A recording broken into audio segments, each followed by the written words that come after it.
എല്ലാവർക്കും ബിബീസ് ഹൗസിലേക്ക് സ്വാഗതം. ഇന്ന് ഞാൻ ഉണ്ടാക്കുന്ന ഒരു അടിപൊളി കേർഡ് റൈസ് ആണ് കേട്ടോ. കേർഡ് റൈസിന് ചിലരൊക്കെ തൈര് സാധനം എന്നും പറയാറുണ്ട്. ഇത് കാണുമ്പോഴുള്ള ഭംഗി പോലെ തന്നെ കഴിക്കാനും നല്ല ടേസ്റ്റാണ്. അപ്പോൾ നമുക്കിതെങ്ങനെയാണ് ഉണ്ടാക്കണേന്ന് നോക്കാം. ഇതുണ്ടാക്കാനായിട്ട് ഞാൻ എടുത്തിരിക്കുന്ന 1 കപ്പ് ബാസ്മതി റൈസാണ്. ബാസ്മതി റൈസിന് പകരമായിട്ട് നമ്മൾ ബിരിയാണി ഉണ്ടാക്കണ നേരിയരിയോ അല്ലെങ്കിൽ സോന മസൂരി റൈസ് ആണെങ്കിലും കുഴപ്പമില്ല. പക്ഷേ നമ്മൾ ചോറ് വെക്കണ പുഴുങ്ങലരി ഉപയോഗിക്കരുത് കേട്ടോ. അപ്പോൾ ഇത് ഞാൻ നല്ല വൃത്തിയായിട്ട് കഴുകി വാരി കൊണ്ടുവന്നിട്ടുണ്ട്. ഇതൊട്ടും വെള്ളമില്ലാതെ തന്നെ ഒരു കുക്കറിലേക്ക് ഇട്ട് കൊടുക്കാം. ഇനിയിപ്പോൾ കഴുകി വാരി വൃത്തിയാക്കിയതിന് ശേഷം വെള്ളം വാലാൻ വേണ്ടി വെച്ചാലും നല്ലത് തന്നെയാണ് കേട്ടോ. അതിനുശേഷം ഇതിലേക്ക് വെള്ളം ഒഴിച്ച് കൊടുക്കണം. 1 കപ്പ് അരിക്ക് 2 കപ്പ് വെള്ളം എന്ന അളവിലാണ് ഒഴിച്ച് കൊടുക്കേണ്ടത്. ഇനിയിപ്പോൾ നേരിയരി ആണെങ്കിലും സോന മസൂരി റൈസ് ആണെങ്കിലും അങ്ങനെ തന്നെ വെള്ളം ഒഴിച്ച് കൊടുക്കണം. ഇതിലേക്ക് ഇനി 1 ടീസ്പൂൺ ഉപ്പ് കൂടി ചേർത്തിട്ട് കുക്കർ അടച്ച് സ്റ്റൗവിൽ വെച്ച് ഒരു വിസിലടിക്കുമ്പം സ്റ്റൗ ഓഫ് ചെയ്യണം. സ്റ്റൗ ഓഫ് ചെയ്തതിന് ശേഷം കുക്കറിൻ്റെ കാറ്റൊക്കെ നല്ലപോലെ പോയി കഴിയുമ്പം കുക്കർ തുറന്ന് നോക്കാം. ചോറ് നല്ലപോലെ വെന്തിട്ടുണ്ടാവും. ഈ ചോറിന് തണുക്കാനായിട്ട് വെക്കണം. അതിനായിട്ട് ഞാനിതിനെ മറ്റൊരു പാത്രത്തിലേക്ക് മാറ്റാനായിട്ട് നമ്മൾ പാത്രം എടുക്കുമ്പം കുറച്ച് മുഴുത്ത പാത്രം എടുക്കണം. കാരണം കേർഡ് റൈസിന് ആവശ്യമായിട്ടുള്ള സാധനങ്ങളൊക്കെ ഇതിൽ ചേർത്തിട്ട് ഇളക്കാനുള്ളതാണ്. പിന്നെ ഈ ചോറ് നല്ലപോലെ വെന്ത് കട്ട പിടിച്ചിരിക്കുന്നത് കണ്ടോ. കേർഡ് റൈസിന് വേണ്ടിയിട്ട് നമുക്ക് ചോറ് ഈ പരുവത്തിൽ വെന്ത് കിട്ടണം. നമ്മൾ ബിരിയാണിയോ ഫ്രൈഡ് റൈസോ അല്ലെങ്കിൽ കറി കൂട്ടി ചോറ് കഴിക്കാനൊക്കെ ആക്കിയെടുക്കുമ്പം നല്ല മണിമണി പോലത്തെ ചോറാക്കിയെടുക്കുകയല്ലേ, അങ്ങനെ ഇരിക്കാൻ പാടില്ല. നല്ല വെന്ത് കുഴഞ്ഞ ഒരു പരുവത്തിൽ, നല്ല കട്ട പിടിച്ചിരിക്കുന്ന ഈ ഒരു പരുവത്തിലിരിക്കണം. എന്നാലേ കേർഡ് റൈസ് നന്നായിട്ട് ആയി കിട്ടുള്ളൂ. കുഴഞ്ഞ ഒരു പരുവം എന്ന് പറയുമ്പോൾ വെള്ളമൊന്നും ഒട്ടും പാടില്ല കേട്ടോ. അപ്പോൾ അതുകൊണ്ട് ഞാൻ പറഞ്ഞ് ഈ ബാസ്മതി റൈസ് അല്ലെങ്കിൽ നമ്മുടെ നേരിയരിയോ സോന മസൂരി റൈസ് എന്തെങ്കിലും വേണമെന്ന് ഈ കേർഡ് റൈസ് ഉണ്ടാക്കാനായിട്ട്. അപ്പോൾ നമ്മൾ അരി എടുക്കണ അതിൻ്റെ നേരെ ഇരട്ടി വെള്ളം കൂടെ ഒഴിച്ച് കഴിയുമ്പോഴുണ്ടല്ലോ ഈ ഒരു പരുവത്തിനായി കിട്ടും. അപ്പം നമ്മുടെ പുഴുങ്ങലരിയൊക്കെ എടുത്തിട്ടാണെന്നുണ്ടെങ്കിൽ വെള്ളമൊക്കെ ആയിട്ട് കുഴഞ്ഞിരിക്കില്ലേ, അങ്ങനെ പറ്റത്തില്ല. ഈ ഒരു പരുവത്തിൽ ഇതുപോലെ കട്ട പിടിച്ച ആ ഒരു രീതിയിൽ വേണം. അപ്പോൾ ഈ ചോറിൻ്റെ ചൂട് നല്ല പോലെ പോയി കഴിയുമ്പം ഒരു തവി വെച്ചിട്ട് ഇങ്ങനെ ഒന്ന് ഉടച്ചു കൊടുക്കുക. ഇതിൻ്റെ കട്ടയൊന്ന് വിട്ട് കിട്ടാൻ വേണ്ടിയിട്ടാണ് ഇങ്ങനെ ഉടച്ച് കൊടുക്കുന്നത് കേട്ടോ. അല്ലാതെ മുഴുവനും ഇങ്ങനെ നമ്മുടെ മാവ് കുഴയ്ക്കുന്ന പോലെ ആയി പോകാൻ പാടില്ല. അപ്പോൾ ഇത് ഉടയ്ക്കുന്ന സമയത്ത് തവി വെച്ചിട്ട് കുറച്ച് മയത്തിൽ വേണം അമർത്താനായിട്ട്.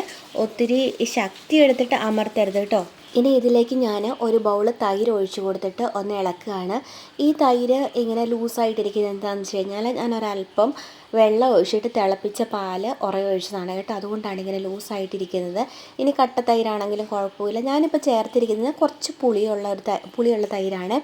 അപ്പോൾ ഈ തൈര് തികയില്ലായിരുന്നു. അപ്പോൾ അതുകൊണ്ട് ഞാൻ ഒരു ബൗളും കൂടെ തൈര് ഒഴിച്ച് കൊടുത്തിട്ട് ഒന്ന് ഇളക്കുകയാണ്. അപ്പോൾ ഈ പുളി ബാലൻസ് ചെയ്യാൻ വേണ്ടിയിട്ട് ഞാൻ ഇതിന് ശേഷം ഒരു ബൗള് പാല് കൂടെ ചേർത്ത് കൊടുക്കുന്നുണ്ട്.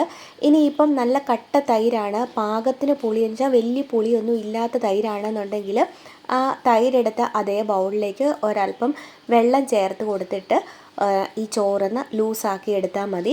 ഇനി സ്കൂളിലേക്കോ ഓഫീസിലേക്കോ ലഞ്ച് പാക്ക് ചെയ്യാനായിട്ട് കൊടുത്തു വിടാനാണെങ്കിൽ നമ്മളിങ്ങനെ ഉണ്ടാക്കുമ്പം ആദ്യം കുറച്ച് തൈരും പിന്നെ കുറച്ച് പാലും കൂടെ ഒഴിച്ചിട്ട് മിക്സ് ചെയ്ത് കൊടുത്തു വിടുന്നതായിരിക്കും നല്ലത്. കാരണം രാവിലെ നമ്മൾ കൊടുത്തു വിടുമ്പം ഉച്ചയാകുമ്പോഴേക്കും ഈ തൈര് മാത്രം ഒഴിച്ച് കഴിഞ്ഞിട്ടുണ്ടെങ്കിൽ ചിലപ്പോൾ പുളി കൂടിപ്പോയെന്ന് വരും.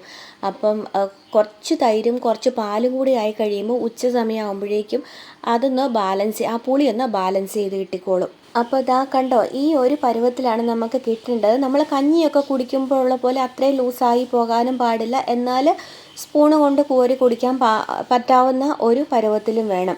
നമ്മൾ ഈ ചോറ് വെന്തപ്പോൾ ഉണ്ടായിരുന്ന ആ കട്ടയൊക്കെ ഉടച്ച് പിന്നെ തൈര് ഒഴിച്ച് ഇളക്കി കഴിഞ്ഞപ്പോഴേക്കും കണ്ടോ ഈ ചോറൊക്കെ വേറിട്ട് കിടക്കുന്നത്. അപ്പോൾ ഇത് നല്ലതുപോലെ ഇളക്കി യോജിപ്പിച്ച് തൈരും പാലും ചോറും ഒക്കെ നല്ലതുപോലെ മിക്സ് ചെയ്ത് കഴിയുമ്പം ഒന്ന് ടേസ്റ്റ് ചെയ്ത് നോക്കണം ഉപ്പുണ്ടോ എന്ന്. ഞാൻ ടേസ്റ്റ് ചെയ്ത് നോക്കി കഴിഞ്ഞപ്പോൾ കുറച്ച് ഉപ്പ് കുറവായിരുന്നു കേട്ടോ. അതുകൊണ്ട് ഒരു 1/2 ടീസ്പൂണും കൂടെ ഉപ്പ് ഇട്ട് കൊടുത്തിട്ട് ഇളക്കുകയാണ്. ഇതിങ്ങനെ ഇളക്കി കഴിഞ്ഞപ്പോഴേക്കും ഉപ്പ് പാകത്തിനായിരുന്നു കേട്ടോ.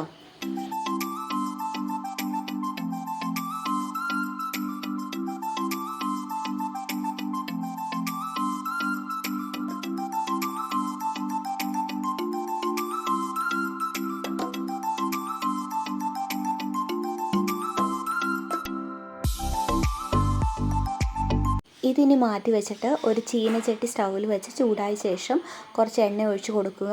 എന്നിട്ട് അതിലേക്ക് 1 ടീസ്പൂൺ കടുകിട്ട് പൊട്ടിക്കുക. ഇതിൻ്റെ കൂട്ടത്തിൽ വേണമെന്നുള്ളവർക്ക് പരിപ്പ് കൂടി പൊട്ടിക്കാവുന്നതാണ്. ഞാനങ്ങനെ ചെയ്യുന്നില്ല. പിന്നെ ഒരു 4 വറ്റൽമുളക് ഇട്ട് വഴറ്റിയെടുക്കുന്നുണ്ട്. 3-4 തണ്ട് കറിവേപ്പില കൂടി ചേർത്ത് കൊടുക്കുക.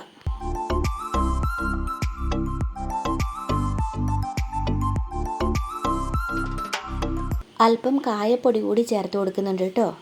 ഇത് നല്ലതുപോലെ ഒന്ന് ഇളക്കിയെടുത്തതിന് ശേഷം നമ്മൾ റെഡിയാക്കി വെച്ചിരിക്കുന്ന ചോറിൻ്റെയും തൈരിൻ്റെയും മിക്സിലേക്ക് ചേർത്ത് കൊടുക്കാം. എന്നിട്ടിത് നല്ലതുപോലെ ഇളക്കിയെടുക്കണം.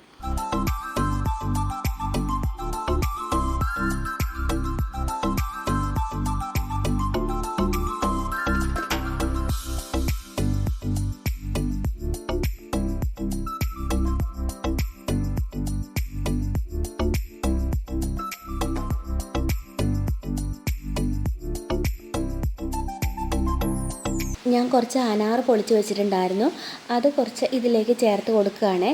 അപ്പോൾ ഇത് നമുക്കിഷ്ടമുണ്ടെങ്കിൽ ചേർത്ത് കൊടുത്താൽ മതി. അനാർ, അതുപോലെ ക്യാരറ്റ് പൊടിയായിട്ട് അരിഞ്ഞത്, ക്യാരറ്റ് ചീകിത് ചേർത്ത് കൊടുക്കരുത്, അപ്പോൾ ഒരു ടേസ്റ്റ് പോകും.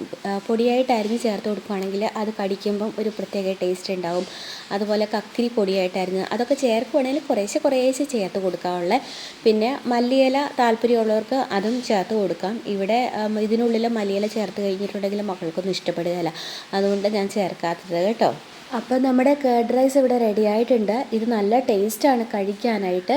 പിന്നെ ഇത് നല്ല ഹെൽത്തിയുമാണ്, ദഹനത്തിനും വളരെ നല്ലതാണ്. ദഹനത്തിന് പ്രശ്നമുള്ളവരൊക്കെ ഒത്തിരി പേരുണ്ടാകും ഇന്നത്തെ കാലത്തൊക്കെ. അപ്പം അങ്ങനെയുള്ളവരൊക്കെ ഇടയ്ക്കൊക്കെ ഇതൊക്കെ ഉണ്ടാക്കി കഴിക്കുക. അപ്പോൾ ഇതുവരെ കേർഡ് റൈസ് ഉണ്ടാക്കിയിട്ടില്ലാത്തവരും അതുപോലെ വേറെ രീതിയിൽ കേർഡ് റൈസ് ഉണ്ടാക്കിയിട്ടുള്ളവരും ഇതുപോലെ ഒന്ന് പരീക്ഷിച്ച് നോക്കുക. അഭിപ്രായങ്ങളൊക്കെ കമൻറ്റ് ബോക്സിൽ ഇട്ടേക്കണേ.